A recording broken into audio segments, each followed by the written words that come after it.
Seguimos, estamos en la tertulia de viernes 16 de septiembre del año 2022, en perspectiva, en las alturas. Acá estamos en el piso 16 del Victoria Plaza Office Tower.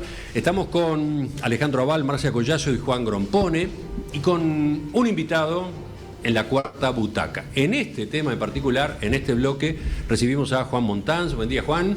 Buen día, muchas gracias por la invitación. Juan es arquitecto, socio en Montans Fagundes Arquitectos, docente en la Cátedra de Historia 3 en la Facultad de Arquitectura y Diseño de la Universidad de la República. Pero además, seguramente conocido de quienes siguen en Radio Mundo Paisaje Ciudad, porque participa habitualmente en ese programa que conduce Malena Rodríguez, y que tiene al arquitecto Willy Rey como uno de sus gestores importantes, ¿no? Así que bueno, bienvenido, Juan. Muchas gracias. Vamos a lo que quería proponerles.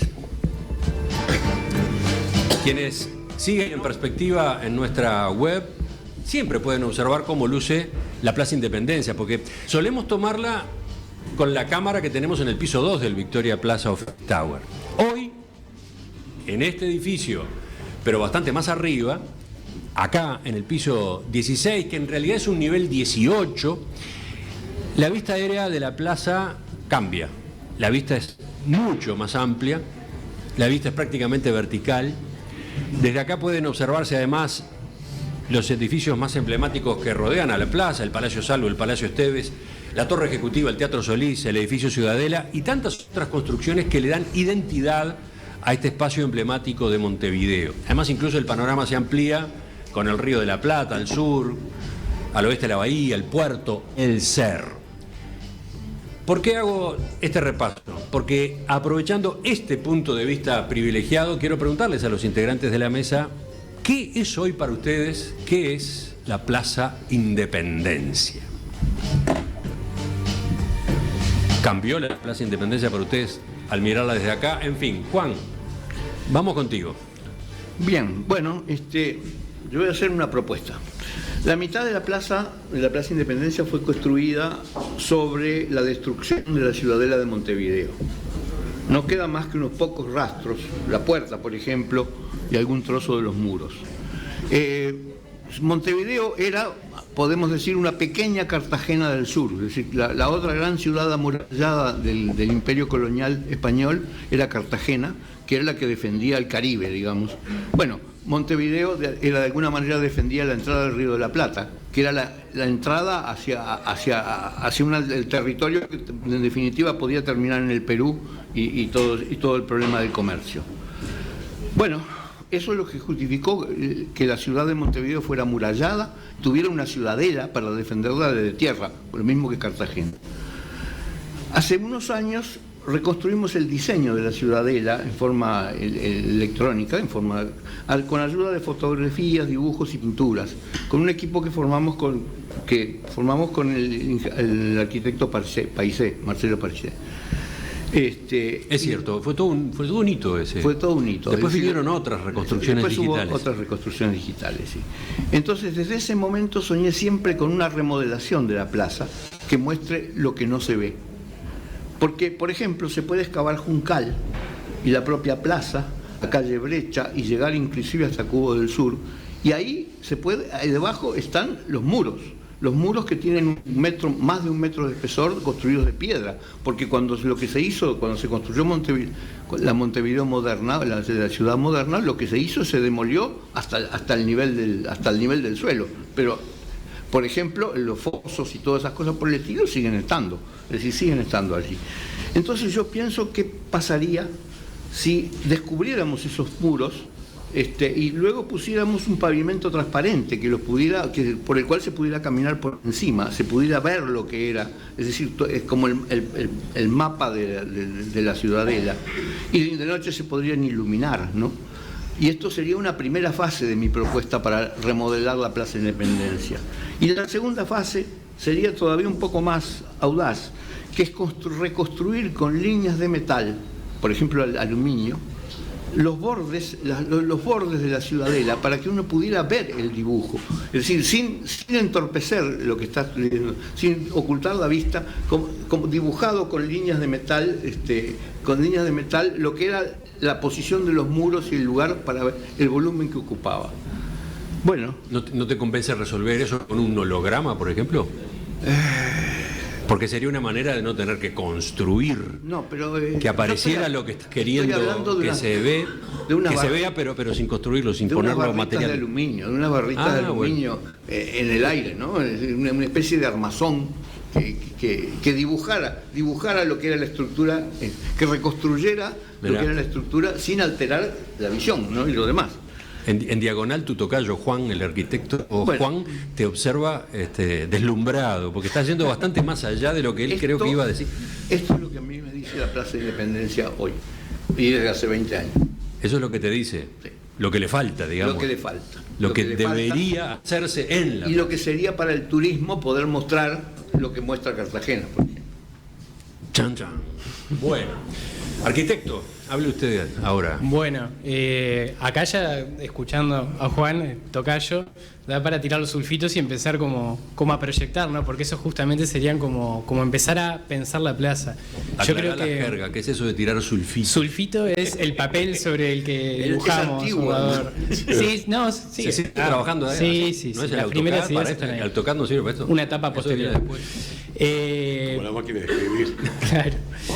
Pero no, a mí lo que me parece interesante es que, bueno, todo este pensar de la Plaza Independencia, quizás lo podemos abordar un poquito después, antes me gustaría hablar de unas cositas, pero es que hubo un concurso en el 2010 de ideas donde se presentaron 40 propuestas y que bueno, hubo un debate a nivel disciplinar que también incluyó a un arqueólogo, en los equipos era obligatorio, y ahí hubieron un montón de propuestas, algunas que iban alineadas con lo que decía Juan, otras no tanto. Por ejemplo, un debate era: la plaza tiene que seguir teniendo este carácter más ceremonial, laudatorio, de plaza seca, o construir una plaza que sea más habitable en el sentido de lugar de estar, con más verde, protegida de los vientos, un montón de herramientas que harían que fuera una plaza como más de quedarse allí, ¿no? A mí antes de eso me gustaría ir como un tema que es esta cuestión que es a veces como activar un poco la percepción distraída que tenemos todos cuando caminamos por la ciudad. Todos. Ver, si entiendo bien, está el tema del futuro de la plaza, sí, el tema de qué hacer en cuanto a reformarla, rediseñarla, adaptarla, pero tú crees venir al hoy. Claro, a mí me gustaría tener un pasito antes y después ir a ese que también me parece interesantísimo. O sea, contener un poco a Juan tu tocayo un segundito. Y venir a hoy, al 2022. Sí, inclusive un poquito antes para entender un poco ese espacio, porque el espacio de la Plaza Independencia tiene un montón de problemas proyectuales implícitos, ¿no? O sea, como decía Juan, teníamos la ciudad colonial, se decreta la demolición de murallas, se demuelen, y junto con la demolición de murallas vino la expansión de la ciudad que se le encarga al ingeniero Reyes, que es la trama que conocemos hoy en Damero, igual la Ciudad Vieja, pero en vez de a medios rumbos, eje norte-sur, que tenía una razón topográfica. 18 de julio es la cuchilla de Montevideo, y bueno, iban bajando las manzanas. Eso genera un problema proyectual, que es que se encuentran, y esto si la gente entra a un Google Maps, ahora lo puede ver perfecto, una trama que viene como inclinada y una que viene recta, por así decir. Y eso hace que la Plaza Independencia sea un punto que fue muy simbólico en lo que era dejar la colonia atrás y pasar al periodo republicano, ¿no? Y hasta el día de hoy es como un problema proyectual, que el ingeniero Reyes lo había resuelto con una plaza semicircular. La Plaza Independencia no siempre fue un proyecto como lo vemos hoy, rectangular. Tuvo un segundo proyecto del arquitecto Zucchi, formado en Francia, italiano, que es la plaza rectangular que vemos hoy, y que él quería que fueran todas fachadas unificadas, uniformes, con una pasiva, cosa que no pasó, y es una plaza súper ecléctica en su borde. Y el acceso sur, que es algo asociado a la Plaza Independencia que vemos hacia la Rambla, es un lugar donde si uno se para cuando pasa por ahí puede detectar ese conflicto como de tramas en ese punto. Eso como yendo un poco a que es un espacio de conflicto, no en un término peyorativo, negativo, sino de cuando vamos a pensar la plaza, todos estos elementos para mí de ciudad, de forma y de historia son muy importantes ponerlos sobre la mesa. Tenerlos en cuenta. Inclusive los podemos observar hoy caminando y prestando atención a esos puntos, ¿no? Lo que a mí me ha llamado la atención de la Plaza Independencia en estos años, desde que estamos instalados en este edificio, antes no lo había registrado, porque capaz que no me detenía en este lugar, es el movimiento que tiene esta plaza. Es increíble el movimiento que tiene. Todo lo que ocurre en la Plaza Independencia.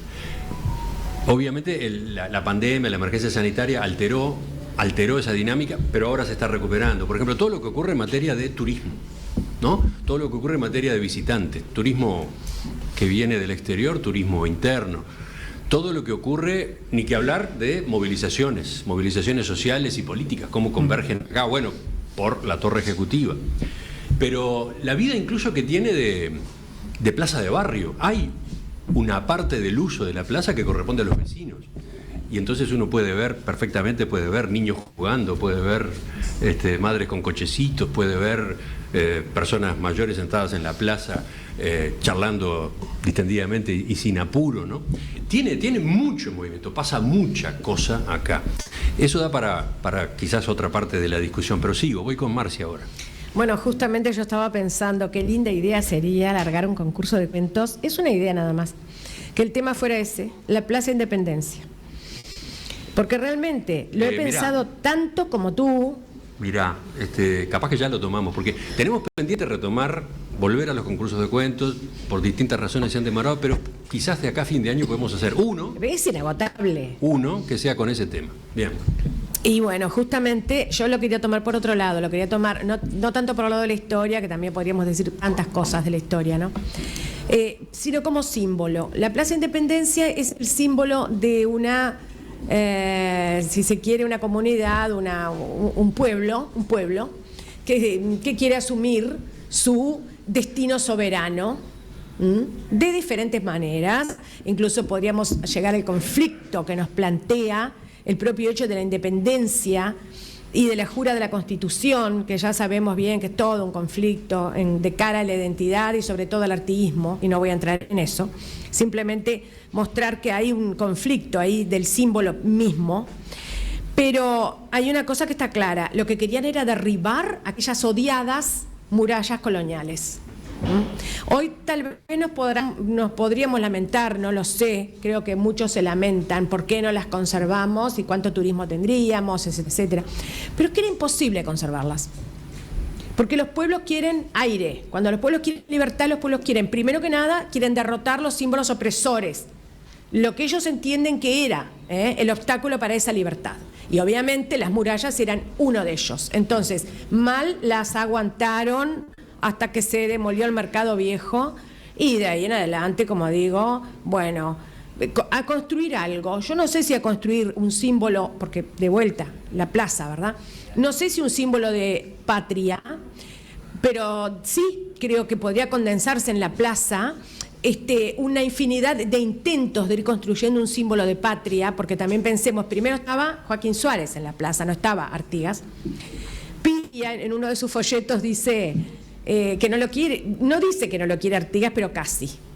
Dice, bueno, pero ahora se van a llevar a Joaquín Suárez, lo van a mandar para allá, para su quinta de la Graciada, que es donde está ahora, ¿no? Y veladamente no lo quiere a Artigas. Y es conteste con la época, porque lo dice por 1890 más o menos Piria. Y fíjense que el monumento recién creo que es de 1923, el monumento Artigas. Entonces también hay toda una construcción, hay un tejido, una urdimbre simbólica sobre la Plaza Independencia. Por eso la Plaza Independencia siempre ha estado teñida, a pesar de la vida enorme que tiene, siempre ha estado teñida de una cierta sacralidad. Una sacralidad, viste que está lo sagrado y lo profano, ¿no? En la vida de los pueblos. Se ha intentado, yo creo, ¿no?, asociar la Plaza Independencia con la idea del Estado-Nación, con lo solemne. Por algo está ahí el mausoleo de Artigas, si no estaría en otro lado. O tal vez algún día se lo lleven, esa es otra posibilidad.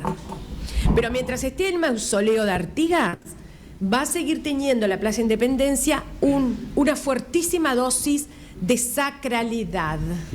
Aquello que no se toca demasiado, ¿viste? Aquello que, bueno, sí, van las madres con los niños, pero no es uno de esos espacios de apropiación y de uso cotidiano de los barrios. Sí, sí.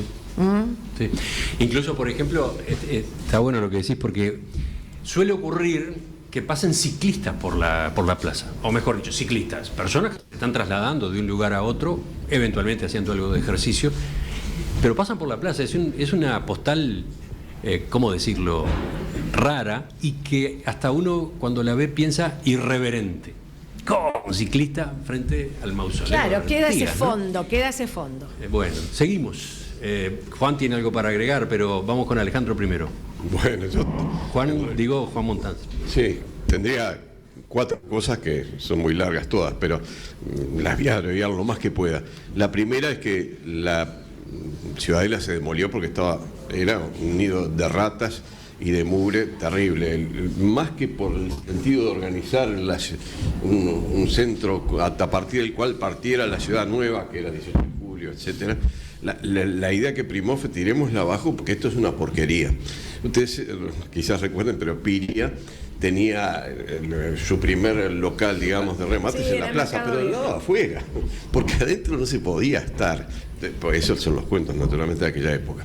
La segunda comentario es que la pasiva, que tú mencionaste, Juan, sí, se pensaba que tenía que ser obligatoria y la gente piensa que tiene que ser obligatoria porque casi toda la plaza está rodeada por una pasiva. La pasiva, ¿se acuerdan? Tiene que ver con el regimiento de pasivas, la Guerra Grande, bueno, pero resulta que no es obligatoria, a tal punto que hay un edificio acá al costado que se hizo hace muy poco, en el cual se preguntó en la Intendencia si había que hacer una pasiva, y le dijeron que no, y no le hicieron. Y hay un edificio entonces que tiene 15 o 20 años acá al lado de donde estamos nosotros, sobre la misma plaza, seguido por 2 edificios más, viejos, pero ese es nuevo, y no tienen pasiva. La tercera cosa que me parece bastante triste, porque caramba, debería ser obligatoria. Sí, ¿no? Está casi todo rodeado de una pasiva. Y queda un pedacito ahí de media cuadra que no tiene pasiva.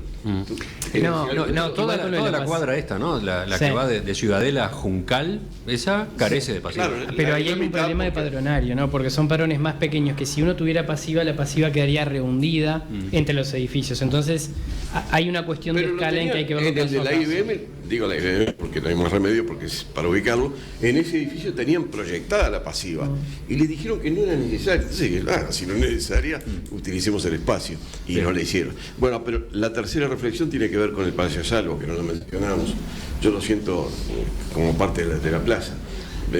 Lo siento muy cercano porque yo soy bisnieto de José Salvo, que fue el propietario, el autor del palacio con sus hermanos Ángel y Lorenzo. Y la cuarta reflexión tiene que ver con el monumento a Artigas, porque nos solemos olvidar de que en 1883 se hizo un concurso para sustituir el monumento a Joaquín Suárez y llevarlo a su quinta allá arriba, que es donde está, y sustituirlo por un monumento a Artigas. Ese concurso de 1883 tenía un tribunal que estaba presidido por el general Manuel Pagola y se zanjó en el año 85 otorgándole el primer premio a Federico Soneira Villademoros, que fue el primer escultor uruguayo y que tiene muchas esculturas. Una de ellas está en la entrada de AFE, ahí del edificio central de la Estación Central Artigas.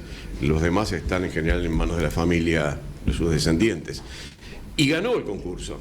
Y lo ganó con una estatua muy singular, muy linda, que no la voy a describir ahora porque es muy largo. Yo escribí algo sobre eso, incluso lo traje acá. Miren, acá tienen lo que escribí sobre esa estatua y sobre don Federico Villademoros, Soneira Villademoros. Y resulta que esa estatua nunca se construyó porque no había plata. El premio fue en el año 85.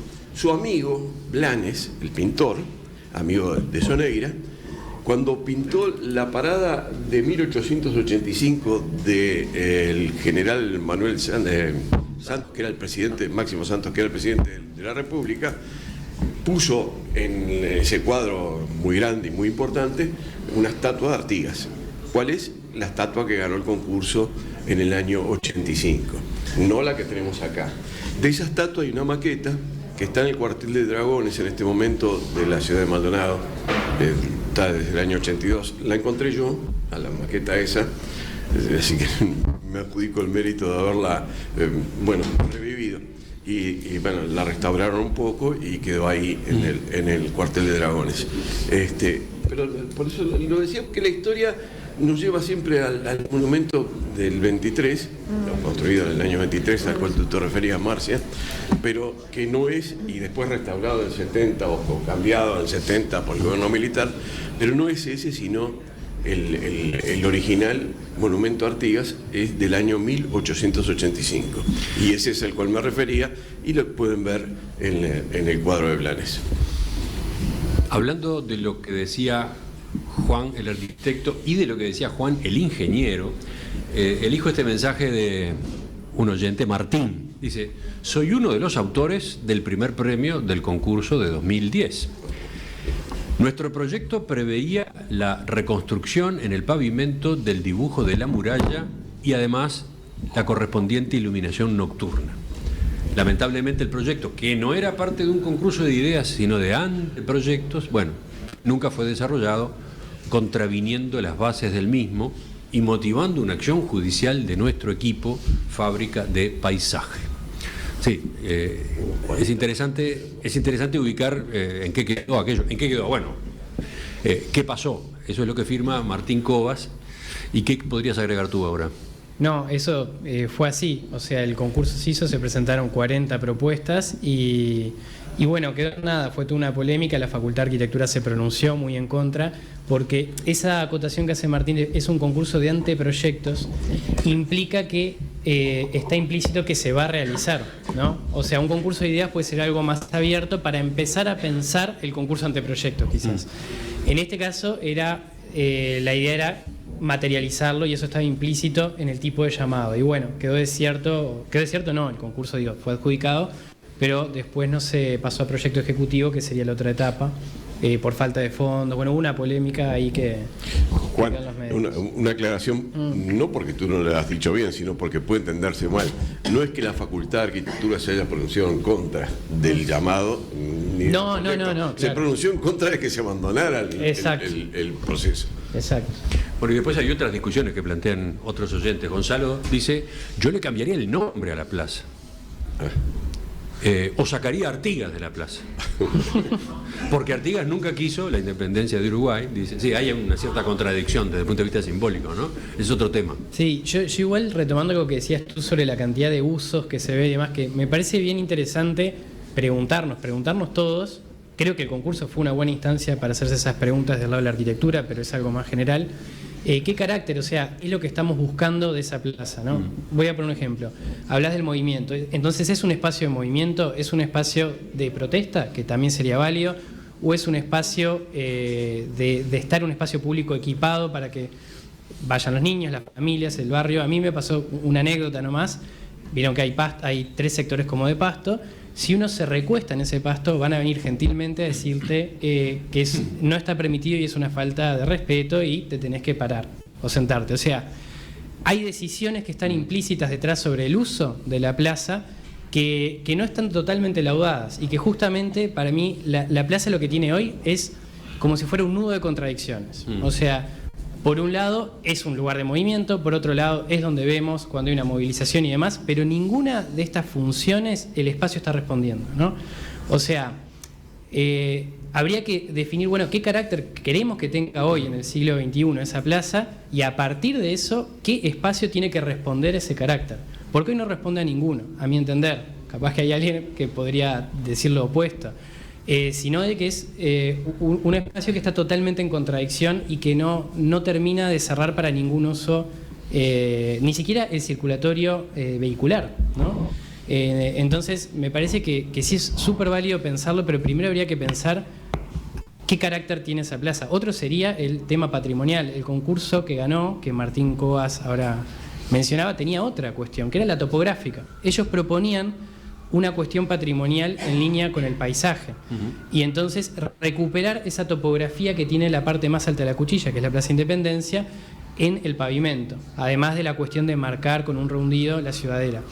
Quiere decir, hay como muchas líneas que habría que la plaza podría responder y que hoy no lo hace, y que hay un conflicto que uno lo ve, de vuelta a conflicto sin darle la carga peyorativa, ¿no? Que uno se para acá en la ventana y ve esa multiplicidad de cosas pasando, ¿no? Sí, las tomas aéreas, entre comillas, las tomas desde acá, desde el piso 16, que hemos ido colocando recién en la emisión en video, permiten permiten tener ese registro, ¿no? Permiten observar qué es hoy. ¿Sí? Yo agregaría un pequeño detalle.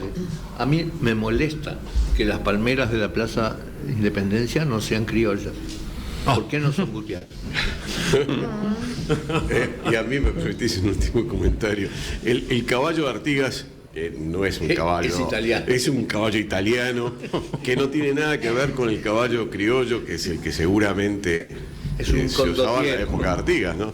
O sea, le hicieron un caballo que no es el de Artigas, pero bueno, es el que tenemos ahí, va a ser difícil sacarlo. Bueno, yo quisiera como reflexión final, escuchando a Juan, el arquitecto, igual creo que hay un uso prevalente sobre todos los demás, que es vuelvo a la sacralidad, porque evidentemente nosotros somos una cultura muy afrancesada y no debemos olvidar esos espacios rituales que tiene la propia París, como el Arco de Triunfo. Entonces vos te podrías preguntar qué es el Arco de Triunfo, qué usos tiene. Y verdaderamente yo que he estado, lo encuentro bastante incómodo para el desplazamiento humano. Sí, realmente. Como otros escenarios monumentales de París. Entonces, también habría que analizar las resistencias que están en el imaginario colectivo, que Sí. podrían sumar. De hecho, el concurso, una de las cosas que tenía en las bases es que no se movía a Artigas, ¿no? El monumento que hay. O sea que eso está bien arraigado, sin lugar a dudas. Y la función simbólica también hay que ponerla sobre la mesa, sin lugar a dudas. Bueno, una vez más, como suele pasar en la tertulia, no llegamos a ninguna conclusión, no es la idea, no es lo que se procura, pero tengo la impresión de que sí dejamos trazadas unas cuantas líneas de reflexión a propósito de esta vecina nuestra, de esta protagonista del paisaje, del entorno de este edificio donde trabajamos todos los días, en el piso 2, de este edificio donde hoy hemos subido hasta su nivel número 16 o 18, como se prefiera. Da para seguirla, da para seguirla. Y capaz que justamente esta proximidad de los 70 años del Victoria Plaza, en diciembre, permiten otras instancias de discusión. Juan, gracias por venir, gracias Muchas por tus gracias. aportes. Bueno, y gracias a los otros integrantes de la mesa también.